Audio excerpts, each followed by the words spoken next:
Орусияда мигранттарга рейд күчөдү. Көкбөрүдө жаңжалга катышкан 25 адам кармалды. Зеленский шайлоого аттанат. Түркмөнстанда четке чыгуу кыйындады. Орусия аймактары чабуулга кабылды. Бул апта жаңылыктары бизге катталыңыз.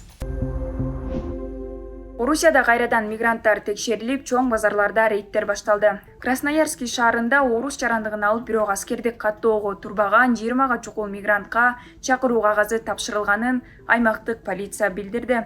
Алар 200дөн ашуун адамды текшерип, жарымын кармап кеткен. Август айында мындай рейдтер Орусиянын Пермь, Челябинск, Новгород, Санкт-Петербург шаарларында, Свердлов жана Белгород облустарында өткөн.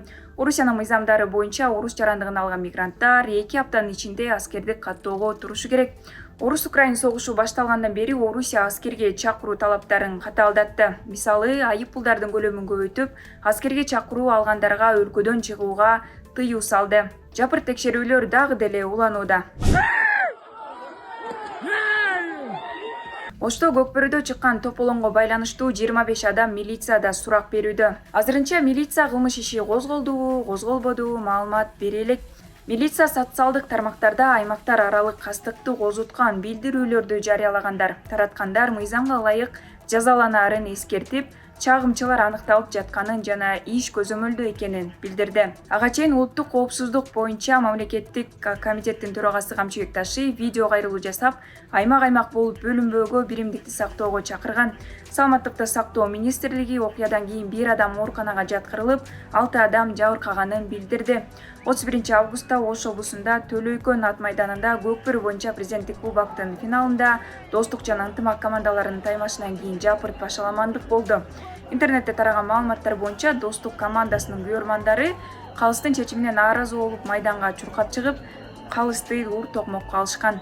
Украин президенти Владимир Зеленский Португалиянын телеканалдарынын бирине маек берип, 2024-жылда согуш уланып, согуш шартында шайлоо өтө турган болсо, президенттикке ат салышарын айтты.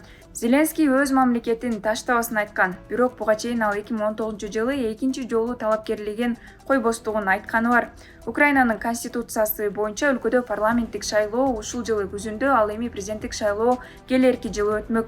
Анткени менен ушул эле баш мыйзамда согуш шартында шайлоо өткөрүүгө тыюу салынган. Өз кезегинде согуш кырдаалына карабастан батыш мамлекеттери шайлоо өткөрүү керектигин кыйтып келишкен. Орус-Украин согушу башталганына 1 жылдан ашуун убакыт өттү, бирок качан бүтөөрү али белгисиз. Түркмөнстанда бийлик жарандарын чет өлкөгө чыгарда психологиялык тест тапшырып, улуттук коопсуздук министрлигинде маектен өтүп, визанын мөөнөтү бүткүчө мекенге кайтам деп кепилдик катын жазууга милдеттендирип баштады.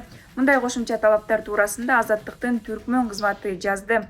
Бул эрежелер Балкан облусунда иштей баштады. Чет өлкөгө чыгып калып калгандарга же визанын мөөнөтү аяктаганча мекенине кайтпай койгондорго кылмыш иши козголору эскертилди. Журналисттерге маек берген жарандардын айтымында, психологиялык тесттерде кыз-келиндерге чет өлкөлүккө турмушка чыгасыңбы, маңзатка кандай карайсың, алтын зер буюмдар жагабы деген сыяктуу кызыктай суроолор да камтылган. Азаттыктын түркмөн кызматынын маалыматтарына ылайык, өлкө бийлиги мындай талаптарды миграциялык агымдын күчөшүнөн улам киргизүүдө. Алсак өткөн жылы Түркмөнстан расмий 200 миңден ашуун жараны жүргөн Түркия менен визасыз режимди алып салган. Бирок ага карабай түркмөндөр жан багуу үчүн Өзбекстан, Азербайжан жана башка мамлекеттерге, андан ары Европага эмгек миграциясына агылууда. Акыркы 7 айда эле Өзбекстанга 40 миңдей түркмөнстандык мигрант кирген. 1 сентябрда Орусиянын бир нече аймактары кайрадан дрон чабуулга кабылды. Курск облусунда Курчатов шаарына Украинанын учкучсуз учактары чабуул коюп, административдик имаратка жана турак жайга зыян келтирген облустун губернатору Роман Старовойт билдирди. Курчатов шаарында атомдук электр станциясы жайгашкан. Шаар Украина менен чек-арадан болжол менен 70 чакырым алыстыкта жайгашкан. Москванын мэри Сергей Собянин Москвага жасалган соккуларды мизи кайтарылганын айтты. Орусиянын РИА агенттиги бул учурда Москванын Домодедово, Внуково, Шереметьево аэропортторундагы рейстер токтотулуп, кийинчерээк кайрадан чектөөлөр алынганын жазды.